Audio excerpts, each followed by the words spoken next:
Vincent Langford stood on the balcony of his sprawling estate, sipping espresso as the sunrise bathed his manicured lawns in gold. But even the soft beauty of the morning couldn't distract him from the guttural growl echoing from the kennel below. Titan, his prized Cane Corso, was once a majestic and loyal companion. Now he was a nightmare, over 6 feet long from nose to tail, and weighing nearly 150 pounds. The dog had become uncontrollable, snarling at anyone who dared approach, even lunging at Vincent himself. Trainers came and went, some left bloodied, others left in fear. Nothing worked. The media had caught wind of the story. Billionaire's $1 million beast. The headlines had made Vincent a laughingstock. Fed up with failure and desperate for a breakthrough, Vincent issued a challenge during an impromptu press conference on his estate. $1 million to anyone who can calm my dog. The media frenzy ignited like wildfire. Animal behaviorists, dog whisperers, military handlers, monks, and even illusionists arrived from around the world, each claiming they held the secret. Each left in defeat. Titan only grew worse with every attempt, his fury mounting, his trust in humans shattered. It was on a gloomy Thursday afternoon that everything changed. A gray mist had settled over the iron gates of the estate when Julia, Vincent's assistant, received an odd alert from the front security booth. "There's a kid outside," the guard said. "She wants to see the dog." Julia furrowed her brow. A kid?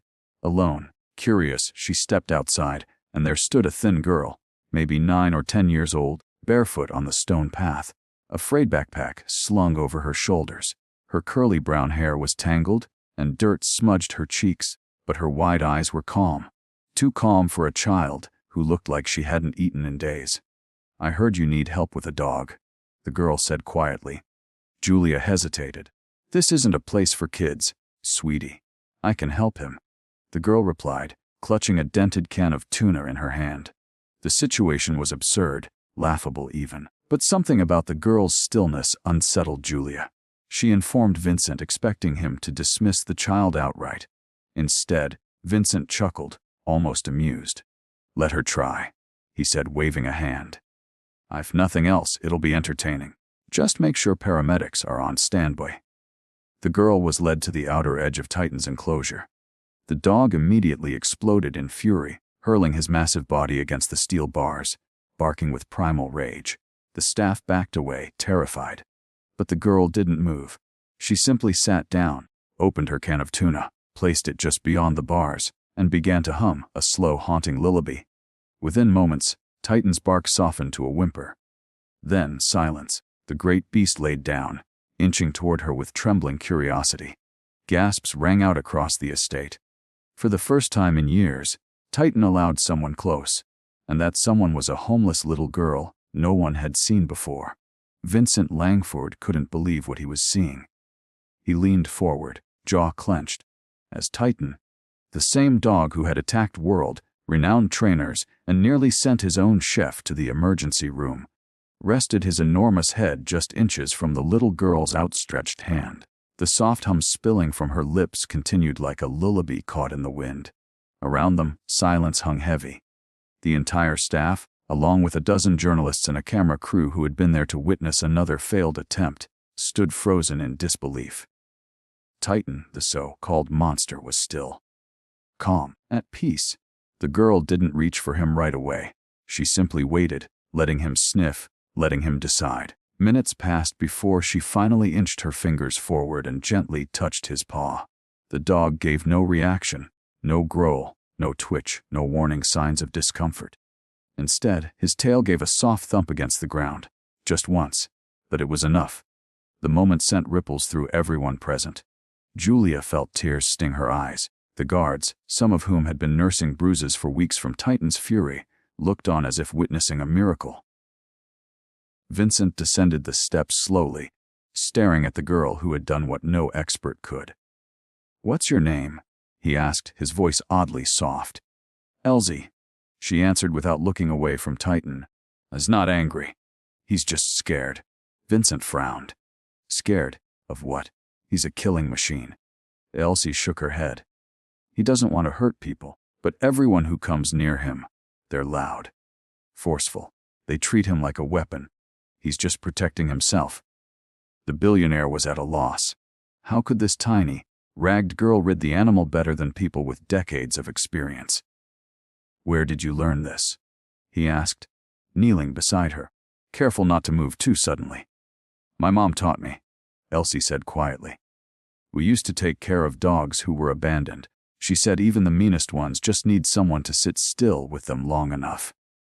Vincent studied her more closely. Her cheeks were sunken, her shoes missing, her clothing several sizes too big. She didn't belong here.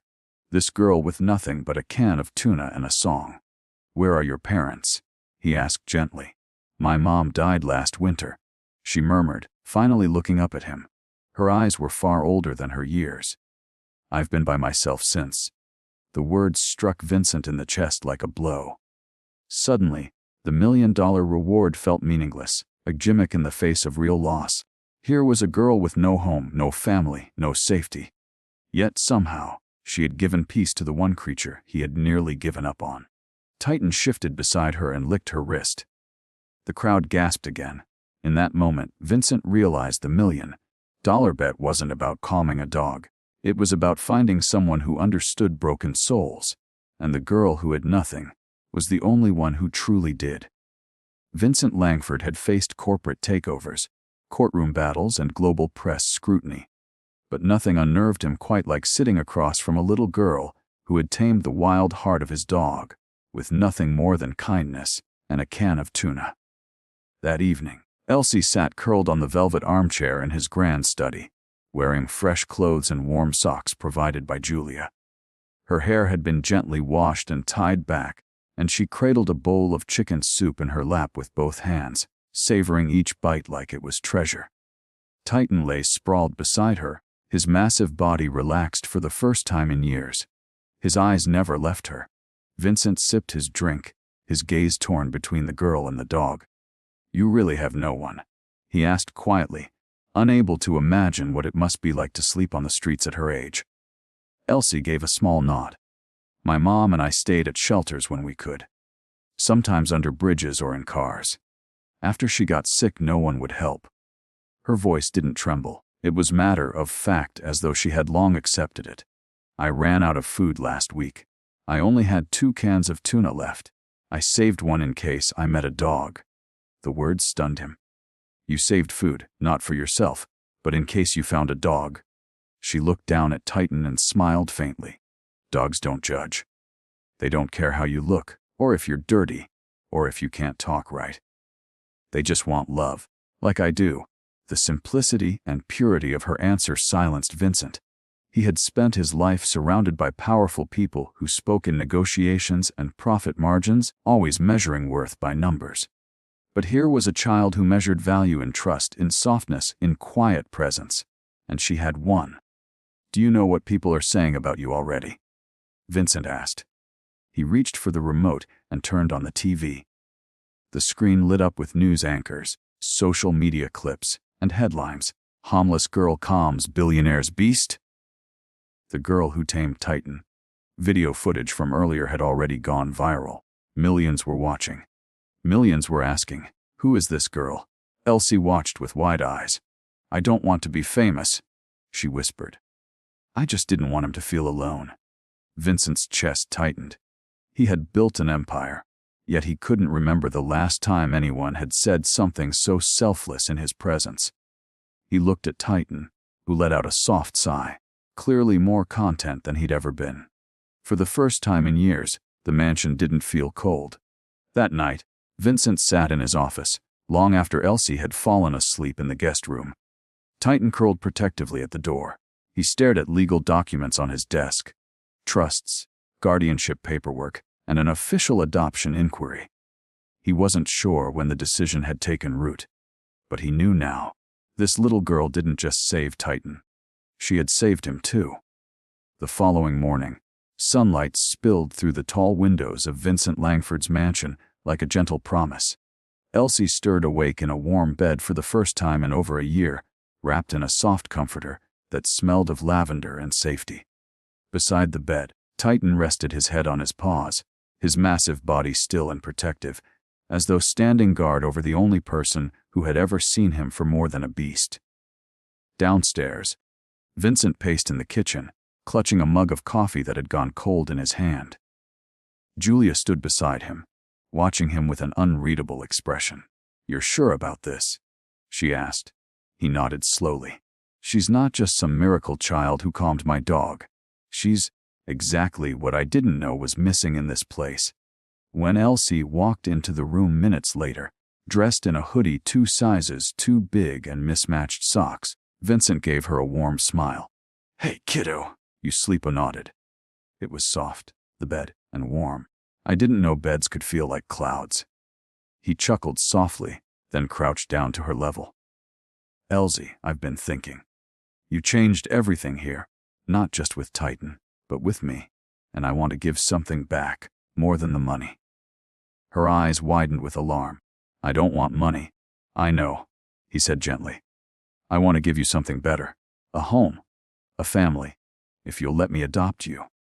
The room fell into silence, and for a long moment, Elsie stared at him, her mouth slightly open. No one had ever offered her that before. She had been offered scraps, second chances, cold shelters, but never permanence. Never love. Her throat tightened. "You'd really want me," she whispered. "With all my heart," Vincent said. "You don't have to say yes now. But just know, there will always be a room here for you. And Titan, he's not letting you go either." At the sound of his name, Titan padded forward and gently nudged her hand. Elsie let out a shaky laugh, then threw her arms around the dog's thick neck. "Okay," she said into his fur. "I'd like to stay."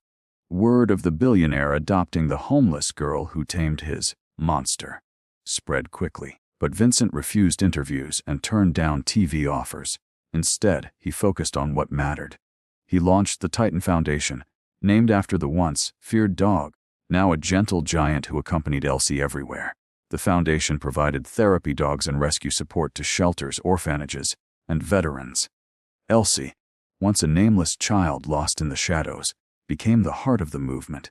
She spoke at schools and events, always reminding people, kindness isn't magic. It's just being still long enough to listen. In the gardens of the Langford estate, where power once echoed in silence, laughter now bloomed. A billionaire, a brave little girl, and a loyal dog, not born into family, but built by love, trust, and second chances.